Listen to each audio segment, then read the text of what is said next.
mənim evimizə gedirik. Fakimə ilə artıq illərdir tanışıq. İllərdir gəlir gedir. Birinci hamiləliyi də bizdə olubdu. Keysəriyyə kəsiyi ilə götürmüşük əməliyyata göstərişlə. İkinci də artıq ki, çapıq olduğu üçün, yararsız çapıq olduğu üçün əməliyyata getdik. Adətən doğumlardan sonra olan videoları çəkirik və doğumların agitasiyasını edirik. Xanımlara göstərişsiz doğuma getməyə məsləhət görürük. Amma burada bir sual yaranır. Doğrudan da keysəriyyə bu qədər qorxuludur. Yox, əslində göstəriş varsa, orada artıq fikirləşməməliyik əlbəttə ki. Göstəriş olduğu halda ananın və uşağın həyatını təhlükədə qoymamaq üçün biz mütləq keysəriyyə kəsiyi əməliyyatına gedirik. Və keysəriyyə kəsiyi əməliyyatından da bugün 3-cü günümüzdür. Yəni 2 gün bundan öncə əməliyyat olmuşuq və xanımımızı yola salırıq evimizə.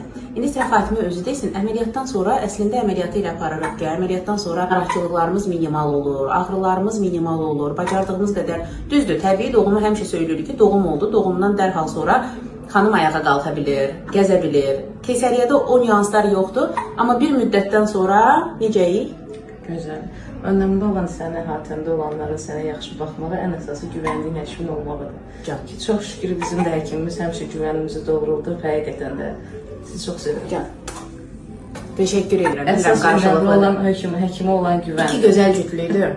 Hansı ki pozitiv adamlardılar, bir-birinə o qədər yaraşırlar. Və belə ki, gözəl balaları olur. Biz xanımlarımız, əgər göstəriş doğrudan da keysəriyyədirsə və təbii doğum planlaşdırmışıqdır, son anda keysəriyyə qərarı verilirsə, təcili keysəriyyəyə getməliyiksə, qorxmayın o əməliyyatdan. Birinci, Fatimə də söylədiyi kimi, güvəndiyiniz həkiminiz olmalıdır. İşini bacarırsa, peşəkar həkimdirsə, inşallah hər şey qaydasında olacaq. 2 gündən sonra dur ayağa. Belə rahatca, gəzə-gəzə artıq uşağı qucağında gedir evimizə. Sağ olun.